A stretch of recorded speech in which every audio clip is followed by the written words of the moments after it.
Boruto yang berakhir dengan tersegelnya Kaguya Otsutsuki. Hal ini sekaligus juga mengungkapkan keberadaan klan Otsutsuki, yaitu para alien-alien kuat, tapi ya penggambaran para Otsutsuki ini sebenarnya lebih mirip semacam dewa. Nah, di cerita Boruto ini dunia shinobi kembali dihantui oleh bayang-bayang dari klan Otsutsuki setelah Sasuke berhasil menemukan sisa-sisa peninggalan dari para Otsutsuki saat dia lagi jalan-jalan di dimensi es milik Mama Kaguya. Di sana Sasuke juga bertemu dengan dua Otsutsuki, yaitu Momoshiki dan juga Kinishiki. Kedua Otsutsuki ini ternyata sedang berusaha melacak keberadaan Kaguya dan berencana buat memetik buah cakra yang ada di bumi. Singkat cerita, mereka pun kemudian tiba di bumi dan kebetulan bertemu dengan Boruto yang baru aja ketahuan nge-cheat di ujian Chuninnya.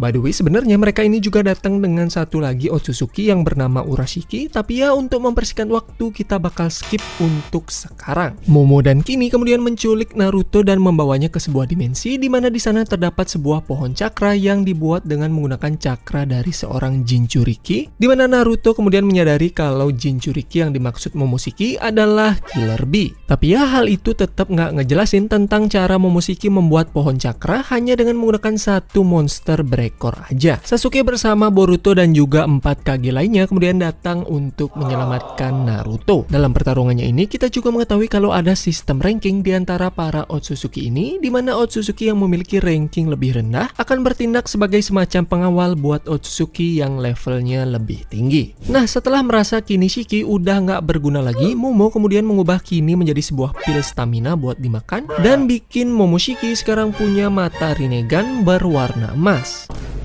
Nah, setelah pertarungan epik Naruto dan Sasuke melawan Momoshiki, Momo akhirnya dapat dikalahkan dengan serangan terakhir dari Boruto menggunakan Rasengan raksasa khas keluarga Uzumaki. Namun ya, ternyata Momoshiki nggak mati dalam pertarungan ini karena sesaat sebelum dia mati, dia itu udah berhasil menggenggam tangan Boruto dan menempelkan segel karma miliknya, dimana ya segel karma atau tanda karma ini kurang lebih mirip-mirip sama tanda kutukan milik Orochimaru. Nah, pada dasarnya para Otsutsuki ini sebenarnya adalah spesies parasit, di mana mereka ini menghabiskan hidupnya untuk menjelajahi alam semesta, untuk mengonsumsi energi kehidupan dari planet-planet yang mereka temui, supaya mereka ini bisa terus berevolusi dengan tujuan akhir mereka, yaitu untuk mencapai godhood atau ketuhanan. Untuk membantu mereka mencapai tujuan mereka itu, mereka membuat teknik karma ini yang simpelnya adalah sebuah teknik yang membuat seorang Otsutsuki bisa mengupload kesadaran mereka secara perlahan-lahan pada seseorang yang mereka tandai. Jadi ya, dengan kata lain mereka ini membuat semacam backup nyawa kalau mereka mati. Nah, itulah dia kurang lebih premis awal cerita Boruto di manganya. Dan by the way, kalau kalian nonton animenya, kalian juga akan disuguhkan dengan detail-detail kehidupan Konoha dan juga cerita-cerita filler yang menampilkan bapak terburuk di dunia,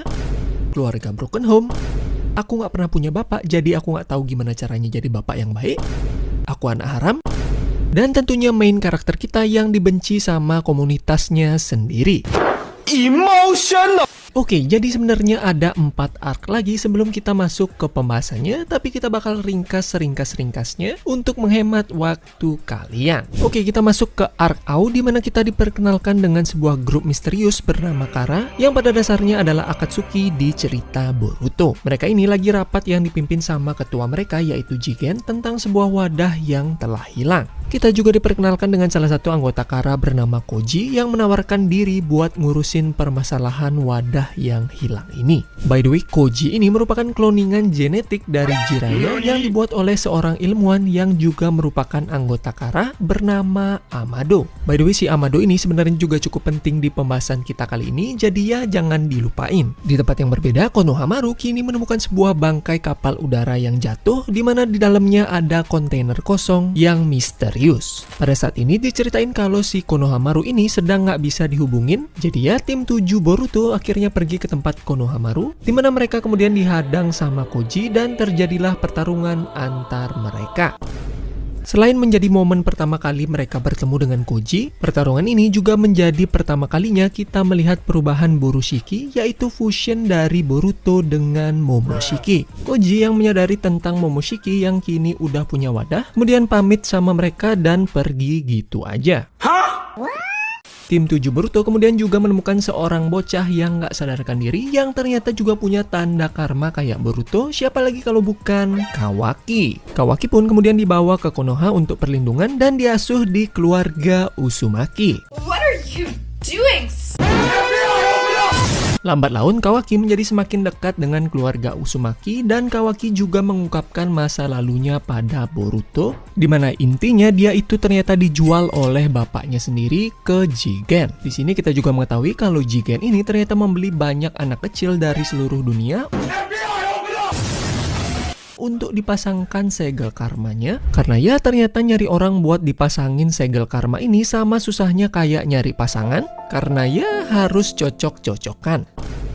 Di tempat yang berbeda, Sasuke kini diperlihatkan berhasil menemukan markas Kara dan dia menyadari tentang dua hal, yaitu kalau Kaguya dulu ternyata tidak datang sendiri ke bumi, melainkan dengan seorang Otsutsuki yang rankingnya lebih tinggi dari Kaguya bernama Ishiki. Mereka berdua ini diceritakan datang ke bumi untuk nanam dan metik buah dari pohon cakra, tetapi setelah Kaguya menyadari kalau dia bakal dikorbanin buat bikin pohon cakra, Kaguya lalu berkhianat sama Ishiki dan ninggalin Ishiki yang sekarat setelah dihajar sama dirinya. Ishiki yang sekarat ini sayangnya masih berhasil bertahan hidup dengan tinggal di tubuh seorang biksu yang dia temui, sekaligus juga ngendaliin tubuh biksu ini dengan menggunakan tanda karma yang enggak sempurna, dimana ya biksu itulah yang kita kenal dengan nama Jigen. Hal kedua yang disadari oleh Sasuke di markas Kara ini adalah keberadaan monster ekor 10 versi belum sempurna yang memang sengaja disembunyikan di sana. Di sana Sasuke juga ngelihat Jigen yang sedang menyerap cakra Jubi itu,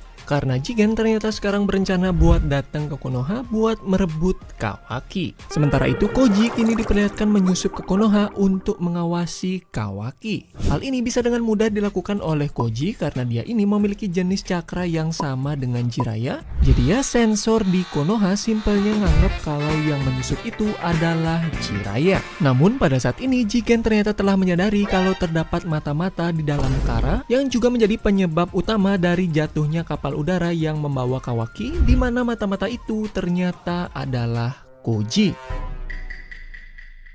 Pengkhianatan Koji ini kemungkinan besar didasari oleh keinginannya sendiri, di mana pada saat ini dia merasa kalau dia memiliki hubungan takdir dengan desa Konoha. Hal ini tentu aja cukup masuk akal mengetahui kalau dia ini merupakan kloningan dari Jiraiya. Jadi ya kurang lebih DNA milik Koji ini sama dengan Jiraiya. Mengetahui tentang hal ini, Jigen lalu turun tangan untuk membawa Kawaki, tetapi tentu saja dihadang oleh Naruto. Terjadilah pertarungan 1 lawan 1 antara mereka sampai akhirnya Sasuke datang buat nolongin Naruto. Mereka lalu memutuskan untuk bertarung di dimensi lain, di mana Naruto dan Sasuke sayangnya nggak berdaya ngelawan Ishiki. Tetapi untungnya karena si Jigen ini bukanlah wadah yang cocok bagi Ishiki, Ishiki hanya bisa menggunakan sebagian dari kekuatannya dan mengharuskannya buat balik ke markas Kara untuk istirahat. Menyadari kalau Jigen sedang melemah, Koji kemudian berencana buat menggunakan kesempatan ini untuk membunuh Jigen.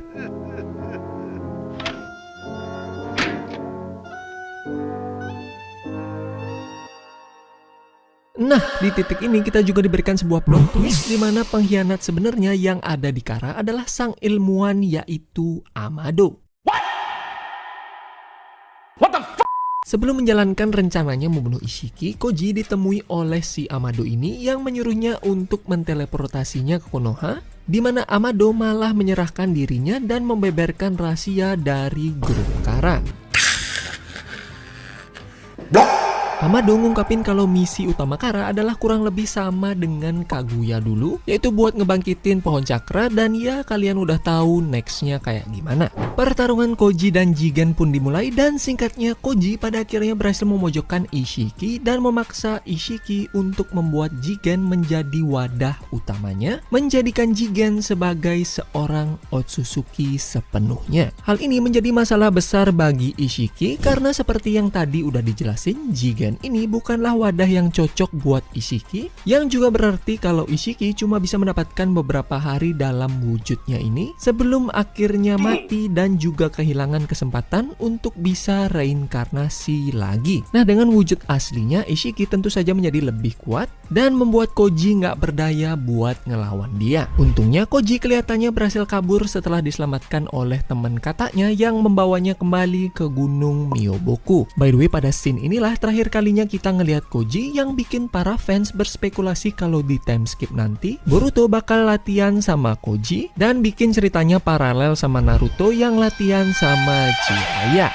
Menyadari waktunya yang udah nggak banyak, Ishiki kini langsung pergi ke Konoha di mana Naruto dan Sasuke kembali mencoba ngelawan Ishiki dan tentunya kembali kalah. Untungnya main karakter kita kemudian datang dan menggunakan kekuatan Otsutsuki-nya buat mengirim Ishiki menjauh dari Konoha. Di sana Ishiki menyadari kalau Boruto ternyata udah 80% selesai untuk mengupload data Otsutsuki-nya, di mana hal ini berarti sebentar lagi Momoshiki bisa kembali bangkit. Setelah mengetahui tentang hal ini, Ishiki ternyata berusaha buat nggak ngebunuh Boruto karena dia berencana buat bikin Boruto jadi tumbal pohon cakra setelah proses uploadnya selesai. Naruto, Sasuke, dan Boruto lalu memanfaatkan hal itu buat ngelawan Ishiki, di mana mereka ngejadiin Boruto sebagai tameng mereka, tapi ya sayangnya mereka tetap aja kalah. Untungnya Kurama kemudian menjadi penyelamat mereka, di mana dia mengungkapkan sebuah teknik bernama mode Baryon, di mana teknik ini nggak hanya meningkatkan kekuatan, kecepatan, dan lain-lain, tetapi yang terpenting dalam teknik ini adalah teknik ini bisa memperpendek umur seseorang yang terkena serangan dari pengguna Baryon mode ini. Hal ini tentunya menjadi sangat krusial untuk melawan Ishiki mengingat umurnya yang tinggal beberapa hari saja. Setelah mengeluarkan combo-combo pukulan yang epik, Naruto berhasil membuat Ishiki yang tadinya memiliki 20 jam untuk hidup menjadi tinggal 5 menit saja. Nah, tetapi sayangnya teknik ini ternyata juga mengambil energi kehidupan dari penggunanya yang dalam hal ini adalah Naruto dan Kurama. Nah, di sini energi Kurama lah yang habis lebih dulu dan kita pun diperlihatkan scene sedih kepergian dari Kurama.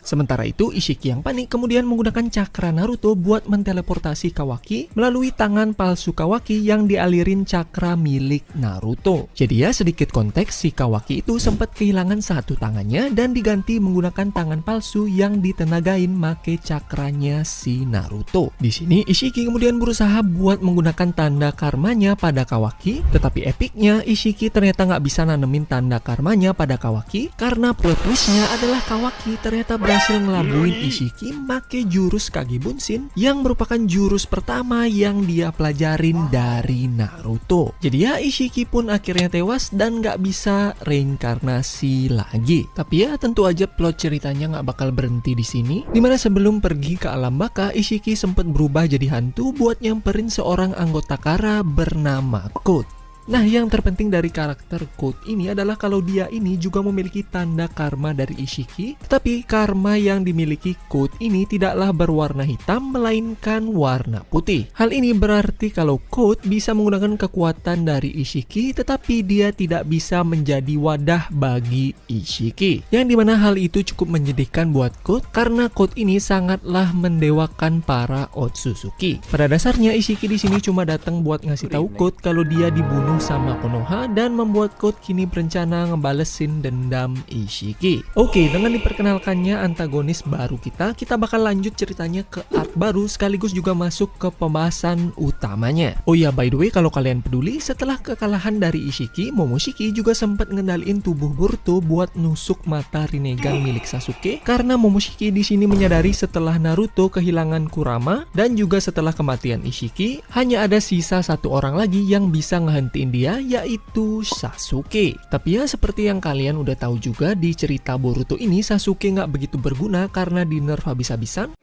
What? Jadi ya hal ini sebenarnya juga nggak penting-penting banget buat kita bahas. Nah, hal pertama yang dilakukan oleh Code setelah mendengar kabar dari Ishiki adalah mencari dua orang cyborg yang dibuat oleh Amado. Dua cyborg ini awalnya dibuat oleh Amado untuk membantu Jigen menjalankan misinya, tetapi dengan cepat kedua cyborg ini segera dinonaktifkan setelah Jigen menyadari kalau kedua cyborg itu ternyata lebih kuat dibandingkan dirinya. Nah, hal ini bisa terjadi karena Amado membuat kedua cyborg ini menggunakan menggunakan sebagian kecil dari mayat seorang dewa Otsutsuki bernama Shibai Otsutsuki yang kini diceritakan udah mencapai ketuhanan atau godhood. Jadi ya dia ini udah nggak perlu tubuh fisik lagi buat bisa hidup. Tapi ya sayangnya kita belum dijelasin di mana Amado nemuin mayat Shibai ini yang merupakan dewa dari dewanya para Otsutsuki. Kita lalu diperkenalkan dengan dua cyborg itu bernama Eida dan Daemon. Mereka berdua ini adalah adik kakak yang memiliki kekuatan yang sangat OP,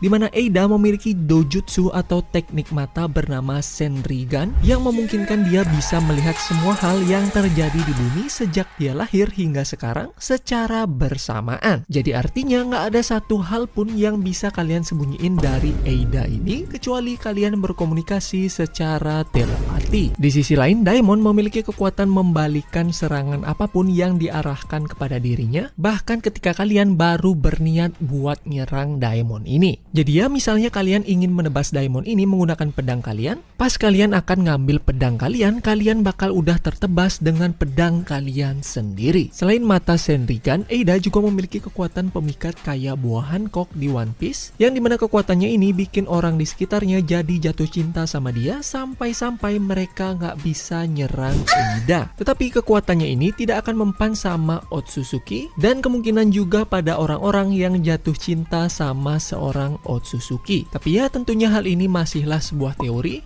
di mana teorinya didasari dengan karakter-karakter yang imun terhadap kekuatan dari Eida, yaitu ada Boruto, Kawaki, Sarada, dan juga Sumire. Boruto dan Kawaki imun dikarenakan mereka adalah hybrid dari Otsutsuki, sedangkan Sarada dan Sumire kemungkinan karena mereka suka sama Boruto. Tetapi di sini kita juga mengetahui kalau Eida ternyata membenci kekuatannya ini karena membuat dia nggak bisa bedain orang yang benar-benar suka sama dia atau karena kekuatannya ini. Hal itu kemudian berlanjut dengan Eida yang kini jatuh cinta sama Kawaki karena dia berharap buat bisa ngejalanin hubungan percintaan yang sebenarnya tanpa dipengaruhi oleh kekuatannya.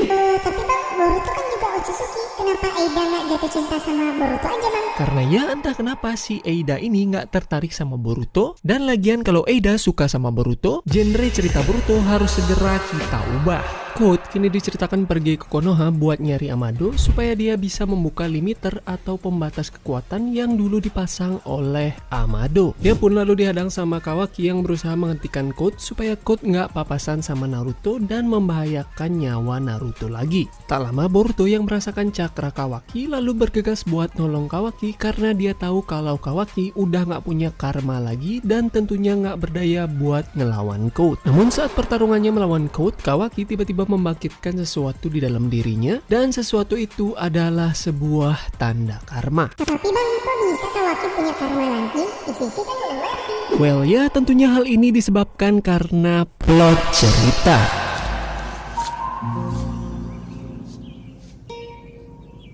What the fuck is this piece of shit?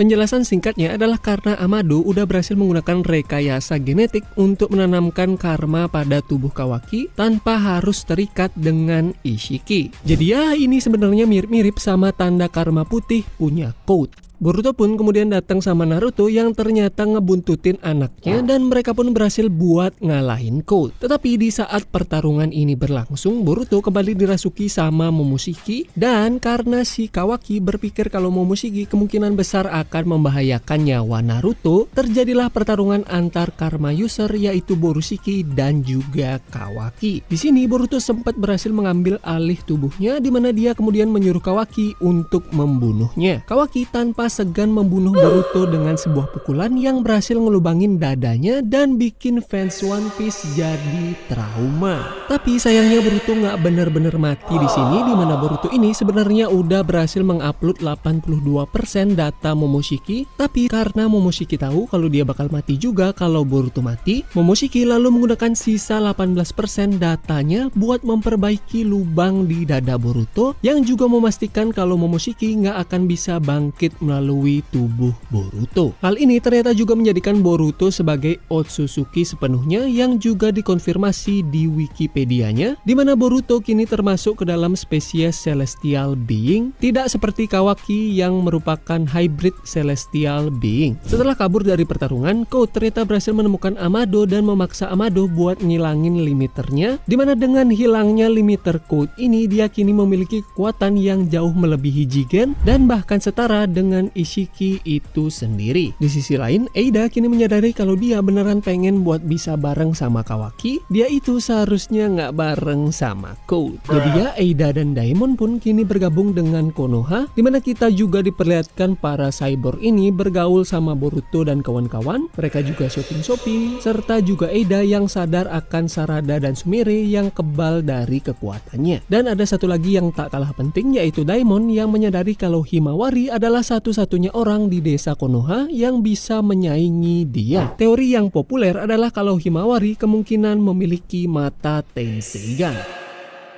Namun hal baik itu tidaklah berlangsung lama karena Kawaki yang kini semakin freak, di mana dia mengembangkan sebuah ketakutan akan keselamatan Naruto secara berlebihan. Bahkan dia sekarang berniat buat bunuh Boruto karena Kawaki pengen ngancurin semua hal yang berbau Otsutsuki yang bisa membahayakan Naruto, di mana dalam hal ini adalah Borushiki. Jadi ya, pada saat ini kita sebenarnya udah bisa melihat tentang landasan cerita Boruto ke depannya yang mengarah ke scene pertarungan akhir di opening Boruto episode 1.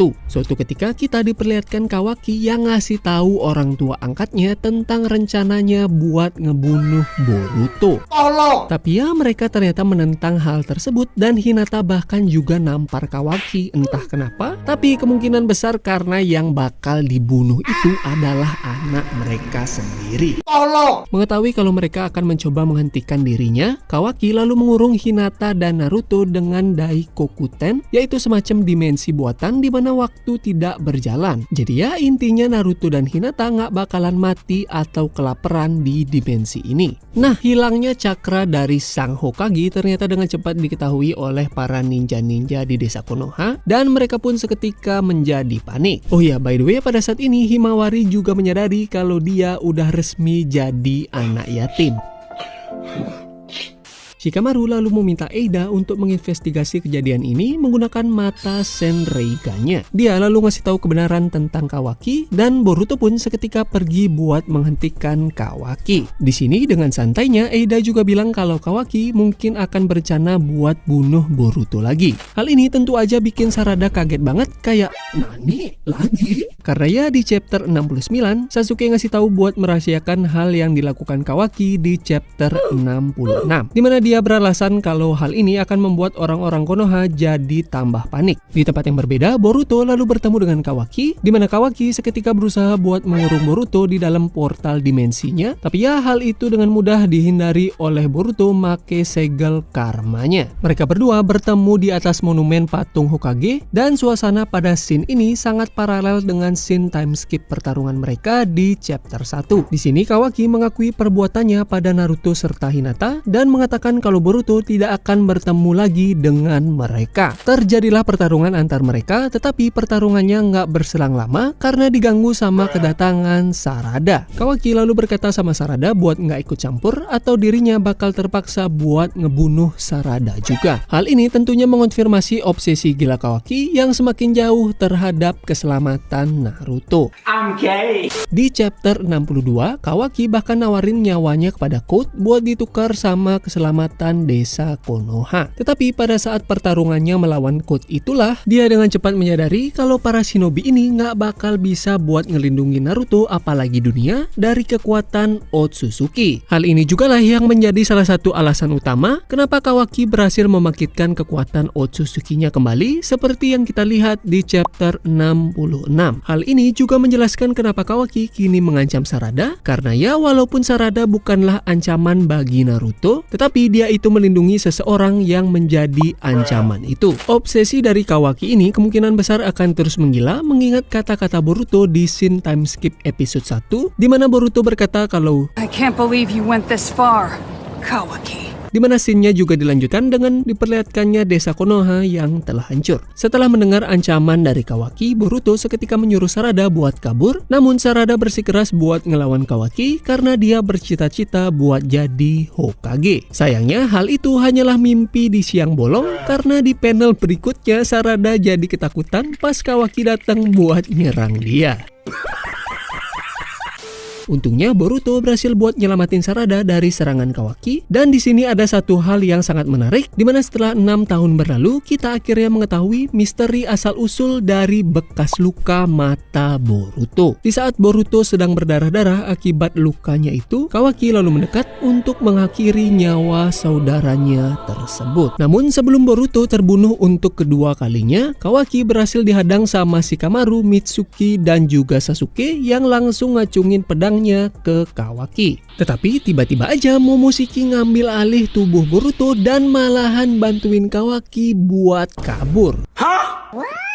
Admin pada awalnya juga sempat bingung sama Momoshiki yang nyelamatin Kawaki ini, karena seperti yang kita tahu si Kawaki itu berniat buat bunuh Boruto karena si Boruto jadi inang dari Momoshiki. Jadi ya kenapa si Momo malah nyelamatin si Kawaki? Oke, sedikit konteks tentang hal ini adalah sejak awal Momoshiki nempelin karmanya sama Boruto, Momoshiki selalu ngasih tahu Boruto kalau dia bakal kehilangan segalanya. Kita sebenarnya belum dikasih tahu pasti kenapa Momoshiki ini sangat terobsesi sama kejatuhan dari Boruto, tetapi teori yang populer mengatakan kalau ini ada hubungannya sama dojutsu milik Boruto, yaitu mata Jogan, yang diteorikan kalau Jogan ini merupakan dojutsu dari sang dewa Otsutsuki, yaitu Shibai Otsutsuki. Jadi ya inilah yang kemungkinan besar menjadi motivasi Momoshiki untuk membuat Boruto kehilangan segalanya dan membuatnya tidak memiliki pilihan lain selain membiarkan Momo mengendalikan tubuhnya sekaligus juga Jogan milik Boruto. Selain hal itu, alasan lainnya kemungkinan juga karena Momoshiki berencana menjadikan Kawaki sebagai tumbal untuk membuat pohon cakra. Setelah berhasil kabur, Kawaki lalu ditemukan oleh fans beratnya, siapa lagi kalau bukan Eida. Dengan kekuatan mata Senreigan miliknya, Eida dengan mudah menemukan Kawaki dan langsung terbang ke tempat Kawaki. Di sini Kawaki kemudian curhat sama Eida tentang keinginannya buat ngelindungi Naruto apapun yang terjadi. Kawaki bahkan juga berkata kalau dia nggak peduli kalau dia kenapa-napa dan malahan meminta Eida buat ngelindungi Naruto daripada berusaha ngelindungin dirinya. Obsesi gila Kawaki ini sebenarnya cukup bisa dipahami setelah mengetahui masa lalu Kawaki yang hanya dianggap sebagai alat bagi orang-orang di sekitarnya. Mulai dari penyiksaan dari ayahnya, lalu perdagangan manusia sebelum akhirnya juga dibesarkan oleh alien yang memberikannya hidup yang tragis banget. Saat awal perkenalannya, Kawaki bahkan juga mengaku pada Boruto kalau dia lebih memilih untuk mati, yang menandakan adanya trauma atau depresi yang berat pada masa lalunya. Kita juga mengetahui kalau Kawaki ini tidaklah familiar dengan konsep keluarga dan juga kehidupan anak-anak yang normal sehari-hari, dimana kita mengetahui kalau Kawaki ini bahkan nggak pernah makan es krim selama hidupnya. Semua trauma masa lalu ini kemudian semakin berlarut-larut sampai akhirnya Naruto yang juga memiliki masa lalu yang suram lalu memberikan secercah cahaya dalam hidup Kawaki dan memberikan rumah dalam kurung tempat aman bagi Kawaki. Nah, untuk pertama kali dalam hidupnya, Kawaki diperlakukan sebagai seorang manusia yang tentunya merupakan sebuah hal yang akan terus diingat oleh Kawaki. Hal ini tentunya juga paralel dengan nasihat Jiraiya mengenai bagaimana seseorang bisa bertumbuh dengan memahami rasa sakit yang mereka alami. Namun sama juga seperti murid Jiraiya yaitu Nagato, Kawaki juga terjerumus ke dalam obsesi gila, dimana kalau Nagato terobsesi dengan menggunakan rasa sakit untuk menciptakan kedamaian, Kawaki terobsesi dengan keselamatan Naruto bahkan jika dia harus membunuh orang lain. Masa lalu dari Kawaki inilah yang juga menjadi ideologi dasar dari Kawaki yang sangat bertolak belakang dengan Boruto yang sejak kecil sudah memiliki semua hal yang diinginkan oleh orang-orang seusianya. Contoh simpelnya adalah kalau Boruto merupakan orang yang populer di mana dia ini banyak fans ceweknya, lalu dia ini juga memiliki genetik yang bagus, lalu ranking di kelas, dan bapaknya adalah Hokage yang juga merupakan orang yang paling berharga bagi Kawaki. Inilah Itulah juga kenapa di panel selanjutnya Kawaki berharap kalau si Boruto itu bukanlah siapa-siapa dan dirinya lah yang merupakan anak Hokage. Nah, di sini jugalah kita bakal dikasih plot twist cerita terabsurd di sejarah cerita Naruto atau bahkan di dunia peranimean, dimana Eida dengan polosnya bilang kayak, Oh, itu yang kamu mau? Bilang dong dari tadi. dan yap, dengan begitu Eida lalu menggunakan sebuah teknik Shinjutsu bernama Omnipotence atau Zeno, yaitu teknik yang secara harfiah bisa mencuci otak semua orang di dunia dengan menulis ulang sejarah sesuai dengan keinginan penggunanya. Tapi ya, dalam hal ini adalah keinginan dari Kawaki. Jadi ya, sekarang sesuai permintaan Kawaki, seluruh cerita Boruto dari chapter 1 sampai 79 udah berubah sepenuhnya, dimana semua orang kini percaya kalau Boruto lah yang membunuh Naruto, dan kalau Kawaki adalah Kawaki Uzumaki. Kekuatan epic Shinjutsu milik Eida ini sebenarnya udah sempat dibahas di manga chapter 75 lalu, yang juga menjadi alasan kenapa Momoshiki sempat berkata kalau Eida ini memiliki kekuatan dari seorang dewa yang dalam hal ini adalah Shibai Otsutsuki. Kekuatan ini menjadi sangat absurd karena gampangnya Eida make kekuatan ini, dimana kalau kita bandingin sama effort dari Madara atau Kaguya buat make jurus Mugen Tsukuyomi yang pada dasarnya cuma sekedar bikin korbannya masuk ke dunia mimpi, jelas kekuatan Eida ini ada di level yang jauh banget. Ya, seperti yang kita tahu, ini balik lagi pada dasarnya yaitu plot cerita. Di saat semua orang pengen buat nyerbu Boruto, untungnya ternyata ada dua orang yang tidak terpengaruh dari kekuatan Eida, yaitu Sarada dan juga Sumire, seperti yang kita telah ketahui dari chapter 76. Shikamaru bahkan juga sempat berkata kalau mereka berdua inilah yang merupakan harapan terakhir jika Konoha perlu menghentikan Eida. Di sini kita juga ditunjukin kalau Sumire dan Sarada kemungkinan besar akan menjadi kunci utama untuk membuat semuanya kembali seperti seharusnya. Sarada kemudian juga berusaha buat nyadarin bapaknya kalau Boruto itu nggak bersalah, yang tentunya bikin Sasuke jadi bingung banget. Tetapi untuk pertama kalinya Sasuke di sini dilihatin jadi bapak yang baik, dimana dia percaya sama kata-kata anaknya yang lagi nangis keras, bahkan sampai ngebangkitin mata Mangenkyo Sharingannya secara penuh. Oh my god! Kebangkitan mata Sarada ini sebenarnya menjadi sejarah baru bagi klan Uchiha, karena untuk pertama kalinya kita melihat ada seorang Uchiha yang membangkitkan mata Mangenkyo-nya karena perasaan cinta, melainkan dendam dan rasa sakit seperti pada umumnya. Hal ini bisa kita lihat pada kebangkitan Tomoe kedua di mata Sarada saat dia berusaha menyelamatkan Boruto, dan dilanjutkan dengan kebangkitan Mangenkyo Sarada saat dia memohon pada Sasuke untuk menyelamatkan Boruto. By the way, nantinya Sasuke juga mulai mengonfirmasi kalau ada sesuatu yang aneh dengan ingatannya, karena seperti yang kita tahu, percakapan terakhir Sasuke dan Boruto itu ada di chapter 69, di mana Sasuke memberikan ikat kepala lamanya kepada Boruto sebagai hadiah untuknya. Namun karena semuanya telah tertukar akibat kekuatan Eida, Sasuke tentunya bakal mengingat memberikan ikat kepala itu kepada Kawaki, yang pastinya bikin Sasuke jadi bertanya-tanya. Nah, berkat intuisi dan kepercayaan Sasuke sama anaknya, dia pun bergegas nyelamatin Boruto yang udah dikepung dan membawanya ke tempat persembunyian. Namun ya, keberadaan mereka ini tentunya dengan cepat diketahui oleh Eida berkat mata Senreigannya, dimana dia pun kemudian pergi buat nyusul Sasuke dan Boruto. Nah, tetapi uniknya di sini Eida nggak ngasih tahu alasan kepergiannya sama Kawaki, dan cuma bilang kalau dia harus pergi karena dia harus berada di tempat lain. By the way, sedikit tambahan, pada saat ini Sasuke juga udah sadar tentang keberadaan Momoshiki yang tersegel di tubuh Boruto, dimana karena semuanya udah tertukar, Momoshiki seharusnya berada di tubuh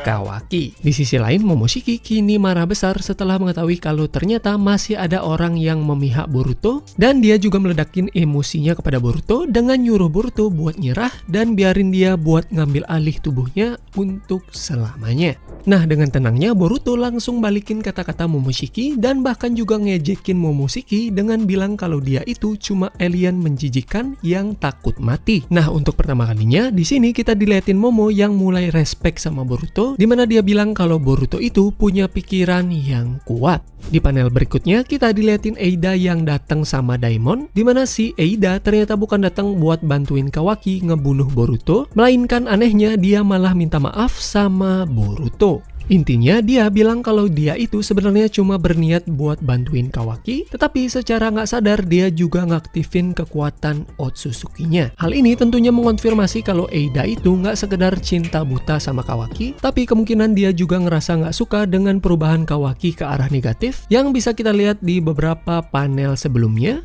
di mana Kawaki ngancem adiknya Eida buat ngebunuh dia kalau dia macam-macam. Nah, maka dari itu Eida di sini bilang kalau dialah yang bertanggung jawab buat semua yang udah terjadi sama Boruto, dan dia juga berjanji buat nggak bakal nyari keberadaan Boruto walaupun dipaksa sama Kawaki. Di sini kita kemudian diperlihatkan pendewasaan dari karakter Boruto, di mana setelah pertukaran hidupnya sama Kawaki, dia merasa bisa lebih ngertiin saudaranya itu, dan hal itu jugalah yang memotivasi dirinya buat menjadi lebih kuat supaya dia bisa ngehentiin pertarungan antar saudara ini.